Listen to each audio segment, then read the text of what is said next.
programa es una producción para Radio Anglicana, la voz de la Iglesia, desde la Ciudad de México.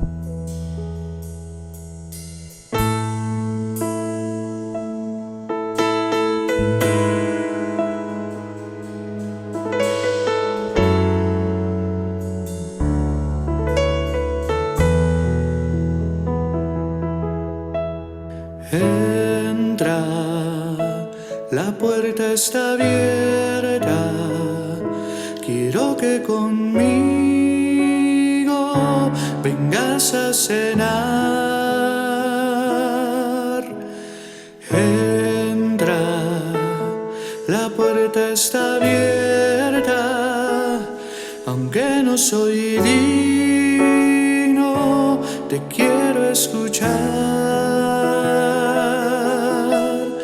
Entra Cristo Jesús en mi corazón, quiero que inundes todo con tu presencia, quiero sentir el amor que nunca tuve, porque no quiero ser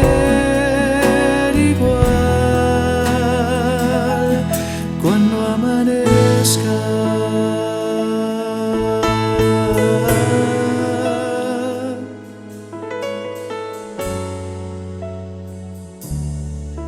Una vez más les damos la bienvenida a su programa Jesús, las mujeres y yo, un espacio de reflexión bíblica con ojos y voz de mujer.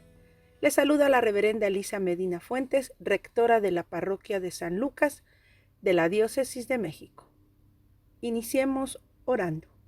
Dios de toda vida y de paz, que en tu Hijo Jesús nos revelaste el misterio de tu amor, nos acercamos a ti para que por el poder de tu Espíritu Santo ilumines nuestras mentes, avives nuestra fe y des fortaleza a nuestra voluntad, para poner por obra lo que enseñes a nuestras vidas. Amén.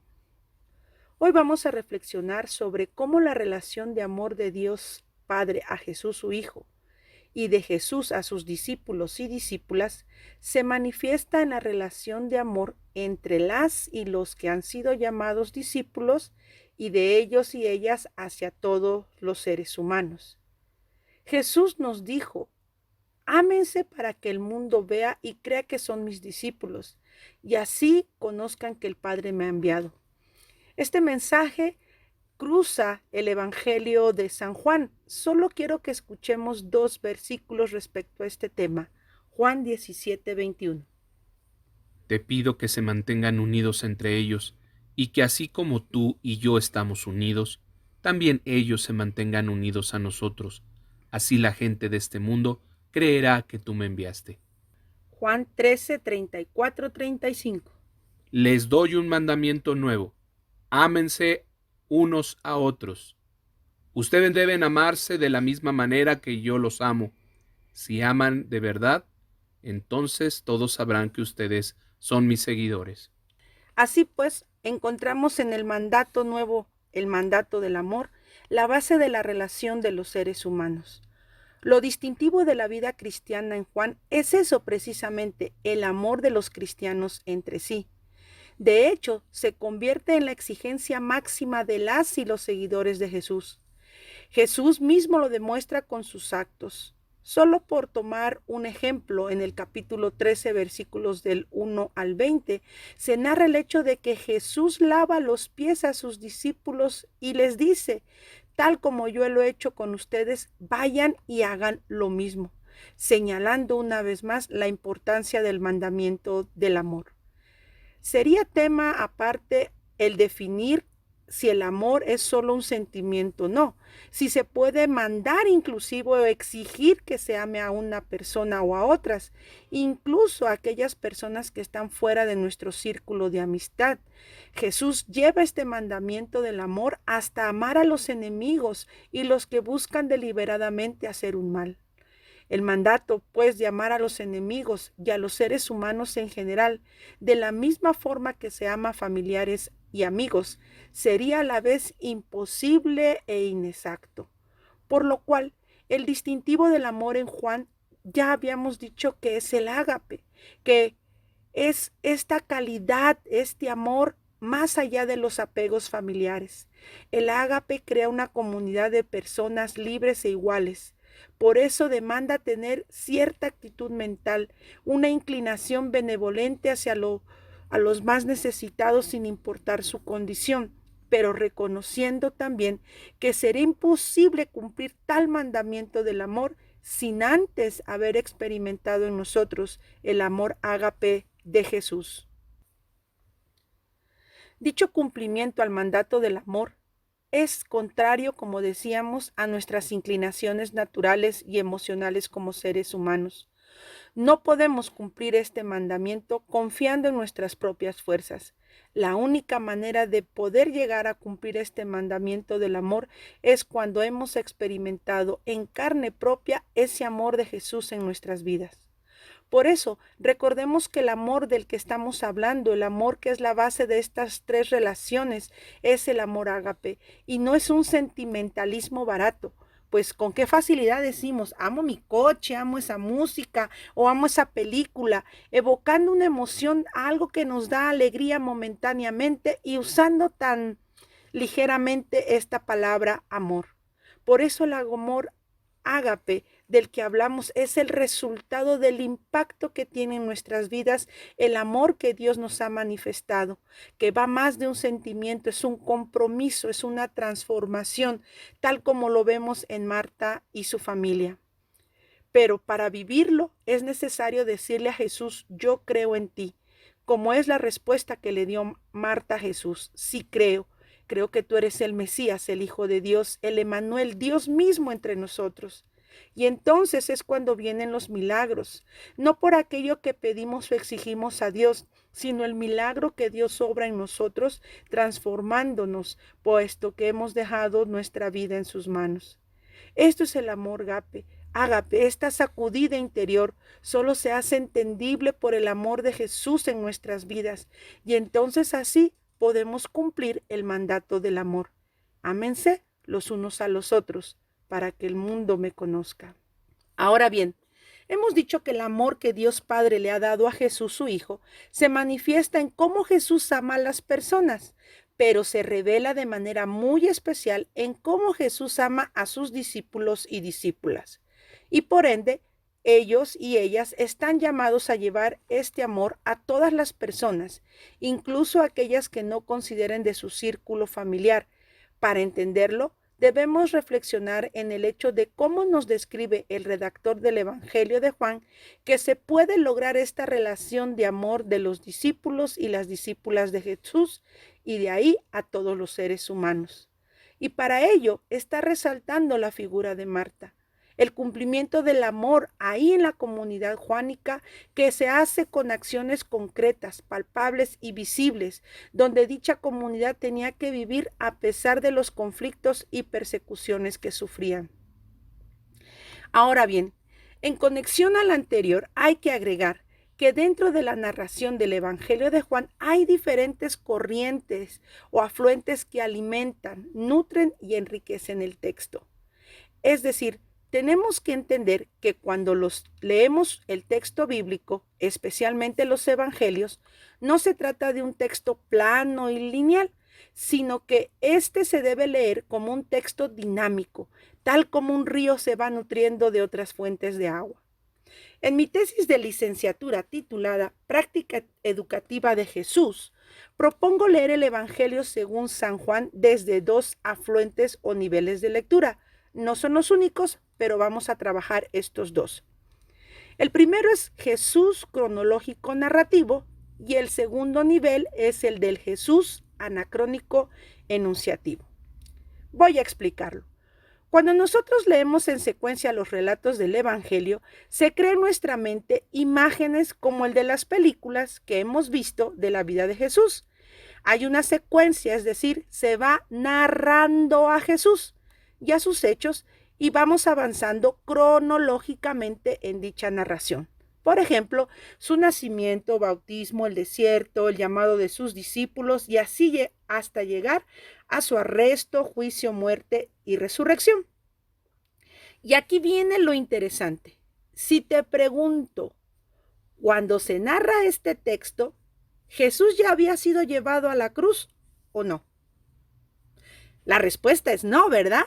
Y entonces surge otra pregunta. ¿En qué año de la vida de Jesús creen que pasó este relato, tal como se narra? ¿Qué fecha me dirías? Claro, efectivamente, que tuvo lugar antes de la muerte de Jesús, que se considera el año 33 de nuestra era. ¿Pero qué creen? Esto no es así. Este relato se está escribiendo poco más de 60 años después de la fecha en que realmente pudo suceder. Y ahí es donde encontramos el otro nivel de lectura, el Jesús anacrónico enunciativo. Explicado de otra manera, considero que el Jesús post-pascual, el Jesús resucitado, es el que las primeras comunidades cristianas anuncian, igual que la comunidad juánica. Se traspasa entonces el tiempo que lo cruza y en ese sentido se usa la palabra anacrónico. Entonces, es a Jesús resucitado al que los discípulos y discípulas de Jesús creen, predican, anuncian, proclaman y dan testimonio. Por lo tanto, van dando sentido y fuerza a su fe. Y en nuestra reflexión será quien dé significado al Jesús que encontramos en los relatos del Evangelio. Pues al estar dispuestos de esta manera, presentan el sentido y la intención del redactor del Evangelio. Provocan en quien lo escucha y lee un efecto en él o en ella, y a la vez les hace partícipe en descifrar dicho sentido. Por eso hemos analizado el relato desde lo que nos dice el texto, lo que nos dice el texto usando fórmulas y también con aquello que el texto no nos dice de manera explícita. Ahora bien, todo este recorrido nos lleva al impacto de lo que se narra de Marta y cómo desde el Jesús anacrónico enunciativo se reflejan las acciones palpables y visibles del amor de los discípulos y discípulas de Jesús a la humanidad. Y esto que podemos descubrir, ayudados e iluminados por el Espíritu Santo, es hermoso. Vamos a ver estas relaciones. En primer lugar, desde el Jesús cronológico narrativo, hemos dicho que Marta, junto con su hermana, cuidaban a su hermano Lázaro, quien estaba enfermo, ¿verdad? Pero ¿qué creen? Desde el Jesús anacrónico enunciativo, Marta personifica la acción de ayuda y atención a los enfermos que la comunidad juánica, o si lo entendemos mejor, la iglesia, necesita. Lázaro entonces representa a todos los moribundos, desahuciados, violentados por la persecución, a las familias que se quedaban solas al perder a un familiar por confesar su fe. Efectos impactantes con mayor fuerza después del año 70 con la persecución del emperador romano Nerón. La redacción del Evangelio surge entonces en el auge de estas terribles persecuciones. Se levanta para decir a las personas que sufrían: no están solas, aquí está la iglesia, estamos con ustedes. Cuando se dice que Marta entonces cuidaba de su hermano, está reflejando lo que ellas hacían en su comunidad. Atendían al hambriento, al necesitado, a los pobres. Pensemos en la familia donde el padre era arrestado o colgado, así como Marta y sus hermanas estaban en peligro en su ciudad por perder a su hermano, y muchas mujeres y niños también quedaban en la viudez y en la orfandad. ¿Y acaso esto no traspasa el tiempo? Y lo vemos con las familias que migran ahora, familias divididas, el padre y la madre separados brutalmente de sus pequeños, hijos, niños y niñas siendo encerrados, puestos literalmente en jaulas por las policías fronterizas. Solo por poner un ejemplo, es ahí donde debemos cumplir como iglesia el mandato del amor.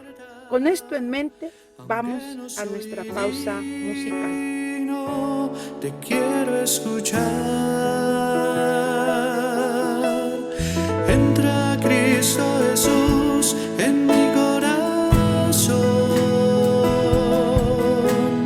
Quiero que inundes todo con tu presencia. Quiero sentir el amor que nunca tuve. Porque no quiero ser regresado de nuestra pausa musical y hemos visto cómo el relato que se va narrando tiene una sincronización con lo que la comunidad juánica va anunciando en su fe y en su creer de Jesús. Un segundo ejemplo que podemos poner entonces es cuando desde la narración se nos dice que Marta va y busca a Jesús para solicitar ayuda. Desde el Jesús anacrónico enunciativo, Marta representa la conexión con Jesús. Ella le busca, habla con él, pregunta, refuta, toma la palabra sin miedo a ser reprendida. Permite ser guiada en el crecimiento de su fe. Se le revela el misterio de la vida. Jesús mismo le dice: yo soy la resurrección y la vida. Y con ello se nos anuncia que la comunidad juánica hay un pacto de iniciación cristiana. Es un rito de ingreso donde creer representa un acto importante. Se dice pues que Jesús representa al que dirige y Marta al nuevo o a la nueva creyente. Así, ante la pregunta ¿crees esto?, el nuevo creyente contesta: sí, creo en Jesús, el Mesías, el Hijo de Dios. Y esta confesión tiene su parte práctica, no solo se queda en un creer vacío. Por eso en el punto 3 se nos narra que inmediatamente después de esta confesión, Marta va y anuncia a su hermana la llegada de Jesús. Entonces, desde el Jesús anacrónico enunciativo, en Marta se expresa el trabajo de anuncio y expansión de la fe en Jesús resucitado. Va en busca de otras personas. Estas acciones se ven también al principio con Andrés y Felipe, que van y anuncian a sus hermanos y a otros que Jesús está aquí. La comunidad anuncia y da a conocer, invita a otros y a otras y los llevan con Jesús. Los discípulos y discípulas estamos llamados a dar testimonio de nuestra fe, a compartir con otros y otras este amor de Jesús. Pongamos otro ejemplo. Desde el Jesús anacrónico narrativo se nos dice que Marta servía la mesa y atendía la casa. Pero este mensaje desde el Jesús anacrónico enunciativo, Marta representa la apertura y el servicio eclesial que ejercían las mujeres y que era reconocido por la comunidad juánica. Al hablar de servir la mesa y atender la casa, ya habíamos dicho que no son cuestiones de servidumbre. Estamos hablando de funciones de diaconía y de liturgia respectivamente en las llamadas iglesias domésticas. Este modelo de comunidad, las iglesias domésticas, es un modelo de ser iglesia y que está vinculado al mensaje de Jesús pospascual y a las de sus discípulas y discípulos. Fue ahí donde se reunían para orar, compartir el pan, ayudar a los que menos tenían, creando así una nueva casa, una nueva forma de ser familia, ya no al estilo de la casa patriarcal, donde todo giraba alrededor de la figura del varón padre, sino una familia mesiánica, igualitaria, unida, que se ama, que implanta los principios del reino. Tan así es esto que son las mujeres en este relato quienes dirigen esta iglesia. Ahora bien, entonces, ¿cuál es la novedad del discipulado en el Evangelio de Juan y por ende de esta figura teológica del discípulo amado o amada? Se resume en esto. La respuesta, como se ha mencionado con anterioridad, es la relación multidireccional del ágape, del amor del Padre hacia su Hijo Jesús, de Jesús hacia sus discípulos y discípulas y desde ellos y ellas a todo el mundo. Y esto tiene grandes alcances para el discipulado en el Evangelio de Juan y para nosotros. Así, en el discipulado de la comunidad juánica, la relación de amor de Dios Padre con Jesús su Hijo se manifiesta revelando y dando a conocer este amor del Padre. Y Juan lo expresa magistralmente en 3:16. Tanto amó Dios al mundo. El discipulado juánico abre las puertas a todos y todas. Se puede decir que en la base del discipulado subyace el amor y responde a este amor que le faculta a todo ser humano a ser un discípulo o discípula de Jesús. Recuerden que es lo único que Jesús le pregunta a Pedro después de negarlo. ¿Me amas? En segundo lugar, el discipulado juánico no se puede entender sin el seguimiento. Y aquí debemos atender dos direcciones del seguimiento. El primero está en este seguimiento inicial. Este se da cuando hay un encuentro con Jesús. Por eso es importante que nosotros reflexionemos sobre los encuentros. Es la condición inicial para ser discípulo. Encontrarse con Jesús y creer en Él es la respuesta del ser humano al ofrecimiento de vida que hace el Padre en Jesús. En un segundo momento se encuentra la adhesión permanente, la cual se manifiesta en seguir a Jesús, obrar como Él lo hizo, permaneciendo en Él, en sus palabras y en su mensaje. Es estar cerca de Jesús, pero moviéndose con Él. En el plan de Dios Padre, Jesús es el camino, pues con su venida inaugura el camino hacia el Padre. Jesús invita a todos y a todas a unirse a su trayectoria, saliendo del ámbito de las tinieblas a pasar a la zona de luz, de la muerte a la vida. Y ambas adhesiones, como decíamos, no son estáticas. Hay que avanzar, moverse, seguir la trayectoria, y esto nos habla de procesos. Para el redactor del Evangelio de Juan, Marta entonces es una mujer trabajadora, destaca por su fe, es reconocida por otros discípulos por su fidelidad y labor, es presentada como modelo de seguimiento a Jesús y por ende verdadera discípula amada. Ella es la discípula amada del Evangelio, y no en el sentido histórico, sino como ya decíamos, en este modelo teológico.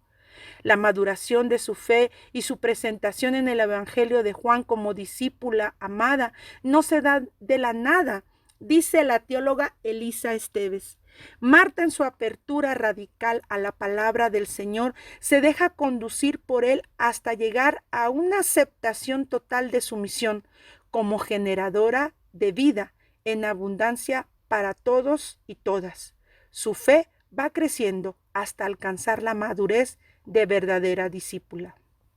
Así pues, en algunos momentos, al igual que Marta, hay que superar conceptos arraigados desde antiguo, como lo hicimos con la samaritana, quitar etiquetas sociales, culturales, religiosas, para que el fruto del mensaje encuentre una vida nueva que no se agota mientras se permanece profundamente unido a aquel quien es la vida y la vida abundante, Jesús. Hay que superar también roles sociales, estatus, títulos, y dejar entonces que así como la comunidad juánica le da la posibilidad a Marta de ser una líder dentro de esta comunidad, nosotros también seamos una iglesia inclusiva y de apertura. Por último, también se debe reconocer que el amor de los discípulos y discípulas entre ellos y hacia los demás debe ser este encuentro con Jesús que nos anima a servir a los demás. Marta, guiada por el mismo Jesús, llega a descubrir y sin reservas el núcleo de su fe cristiana. Ella reconoce a Jesús el camino, la verdad, la vida. Yo soy, le dice a Jesús. Y luego en cada acción ella va encontrando la forma de expresar ese amor sirviendo a otros que sufren. El servicio que se encuentra en el Evangelio de Juan, por lo tanto, es inseparable del símbolo teológico del discípulo amado. Servir halla sus verdaderas dimensiones en la perspectiva de ser discípulo. Servir equivale a seguir, a cumplir sus mandamientos, a obrar como Jesús lo hizo, a dar y llevar fruto. El discípulo y discípulo de Jesús deben trabajar para Dios en la medida que se sirve al prójimo. Su ofrenda de gratitud a su Señor es darse a los demás como su Señor lo hizo. Es así como nosotros podemos cumplir el mandato del amor. Por lo tanto, así como con la mujer samaritana aprendimos sobre la misión de la iglesia, con Marta de Betania aprendemos que los discípulos y discípulas de Jesús deben llevar a cabo 4 acciones en el cumplimiento de este mandato del amor al que Jesús nos llama: conocer, creer, permanecer y servir. Para cerrar el acercamiento del encuentro de Jesús con Marta desde estos dos afluentes que hablamos, haré una cita de Juan Mateos. Como el amor del Padre y el Hijo, el amor de los discípulos se manifiesta en compartir lo que poseen y entregarse a sí mismos es el don.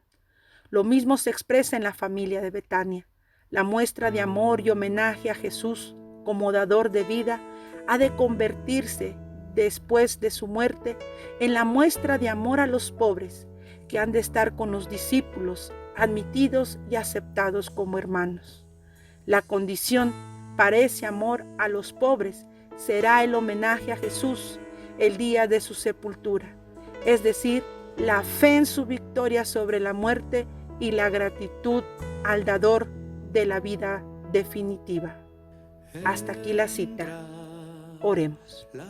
Oh Dios Padre, que en tu Hijo Jesús nos revelaste tu amor, ayúdanos por tu Espíritu Santo a conocerte, a creer en ti, a permanecer en ti y así poder servir a todo tu pueblo y a esta humanidad que sufre. Por Jesucristo nuestro Señor. Amén. Te quiero escuchar. Entra Cristo Jesús en mi corazón.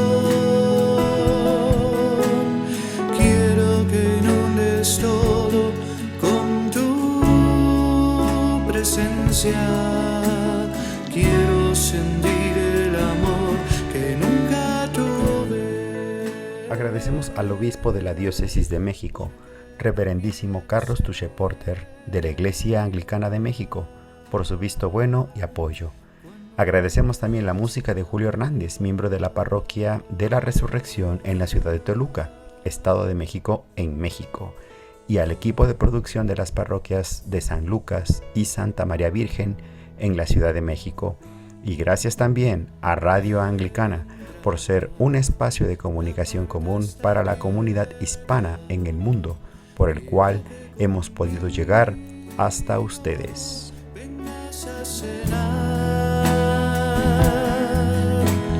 Entra, la puerta está abierta, aunque no soy digno, te quiero escuchar. Entra Cristo Jesús en mi corazón. Quiero que inundes todo con tu presencia. Quiero sentir el amor que nunca tuve, porque no quiero ser igual. Vendrá Cristo Jesús en mi corazón. Quiero que inundes todo con tu presencia. Quiero sentir el amor que nunca tuve, porque no quiero ser igual cuando amanezca.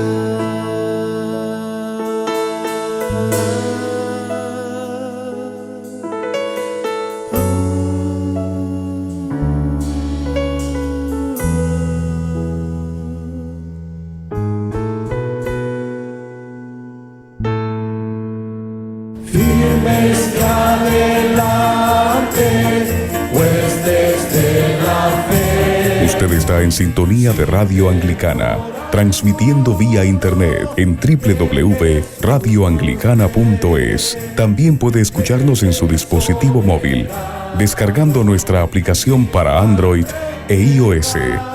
Radio Anglicana, la voz de la Iglesia.